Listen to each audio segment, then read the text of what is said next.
Actually, before the website, take me through the process of the clothing line first. Okay, so what was kind of the birthplace of this whole clothing line? It's funny because like for starters, I wouldn't even have launched my clothing brand this year unless my mom like yelled at me back in May while we were like sitting in my living room, just like looking over designs and stuff. We were just like catching up, and I was like showing her some stuff. I was showing her the first drop, the shirts from the first drop, and then some stuff from the next drop because I like kind of designed ahead of time a little bit. But she straight up was like, you need to, like, she sat down with me, like forced me to find manufacturers, like walk me through the process. It wasn't until this year that I started to have as much faith as everyone else has in me. Mm-hmm.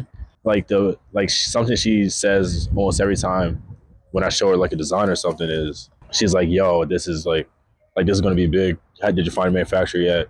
Like, how much do they charge for blah blah blah? Like, I like tell her like, oh yeah, I found one already, or like, no, I'm still looking.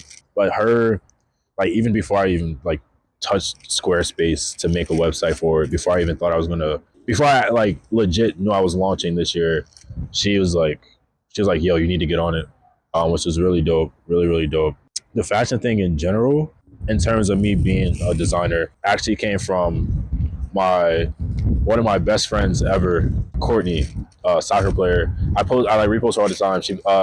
She plays professional in Poland right now. Oh, really? And yeah, in Warsaw, for Legia ladies. Like, she's literally the reason. She's the reason any of this happened. Like, if she didn't show me a sewing machine, I would never have like designed. Yeah. And it started from like we just hang out in her like dorm in Townies.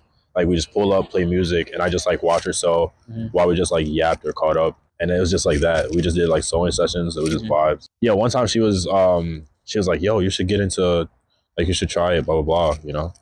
And I was like, I would love to, realistically. Like, it's like fire. Like, I've always thought about designing in the back of my head, kind of, but never like in a progressive way. Yeah. Just kind of like, oh, it's one of those things where it's like, oh, that would be nice to do. However, it wasn't until winter break 2023, so winter break of senior year, that I got home, and mind you, I didn't tell my mom anything about me wanting to sew at all. Yep. Right. Like, I got home, I sat down for like maybe 20 minutes. We're sitting in the living room, and I look into the dining room, and I like see the box. I'm like, what's that? And she's like, oh, that's a sewing machine. I just like happened to. It sounds like it worked out perfectly. It worked out insane.